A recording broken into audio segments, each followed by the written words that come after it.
Today I'm going to show my project. I'm going to show how to use it. The installation is really simple. It's an HTML file, so just double clicking it opens it. Here we can see up top we have a few menu items that we can do. New just creates a blank window. Open, if you have a file saved, you can open it here. Saving code takes the code that you have and saves it in a .uml file. You can open it in any text editor. Saving a snapshot does the same thing, except it saves it as a JSON instead. Both JSON and .uml can be loaded up. You can also export SVG, which takes the diagram and exports it as an SVG, and you can also do the same thing for PNG. Here we have our examples that we can choose from, and we also have settings. You can set it to dark theme, you can set the grid on or off, and you can change the font size of the actual text. I'm going to go ahead and load one of our examples. And you can see here the font size works. I'm going to go ahead and close this window.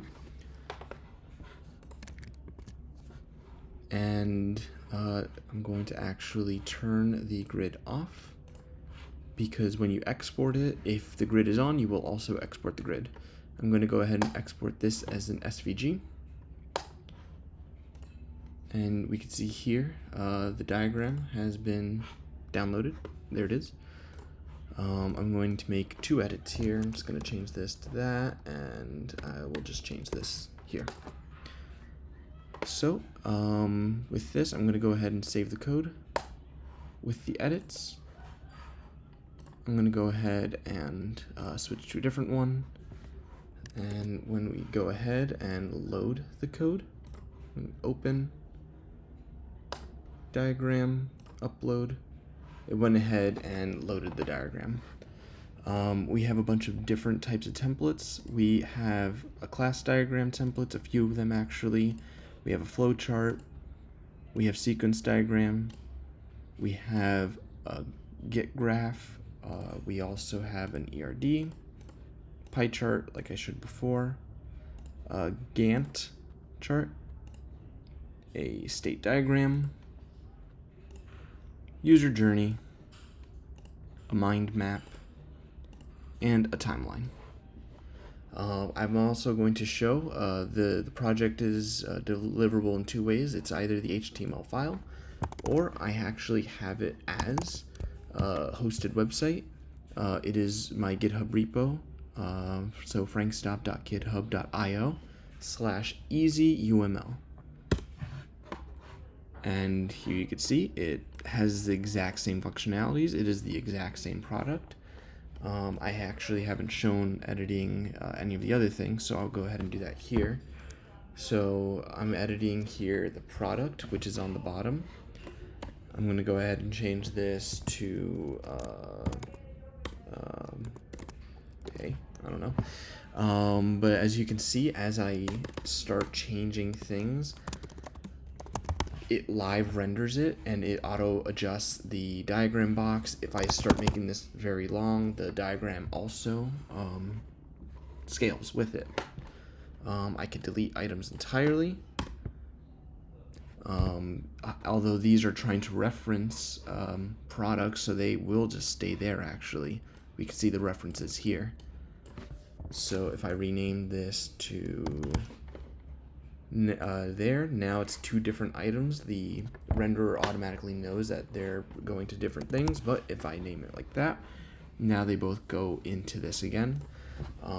So that's pretty cool. I like that a lot. We can also zoom out and in, and we can also reset the zoom with the reset button. However we're zoomed, this is how it exports.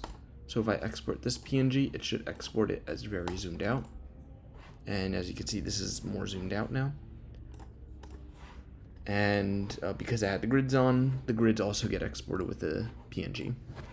That's pretty much the whole showcase of the application. It is simple, but it is an effective tool for diagram rendering. We handle many different types of diagrams, which I do like. And all the documentation that I made for the project so far has been done using our own tool, which I love. That is pretty much everything here. There are some issues with it that I'm fine showcasing. Say I make an error. So this is, maybe that's not invalid, but this is invalid. Nope, that's not invalid. There we go. So every single time I type something now that I have an invalid character there, will render again, and these are actually individual divs. If I look into the web inspector, every single error is an individual div, so every time it updates, it knows that there's an error and it just creates a new div. One of the key issues that I would like to try and fix is to have only one of these exist at once at a maximum, so that this doesn't happen where now I can't even see the screen because there's so many of these divs in the way. Other than that, the application works as intended, which I do like. And yeah, that's pretty much the walkthrough of how to use it.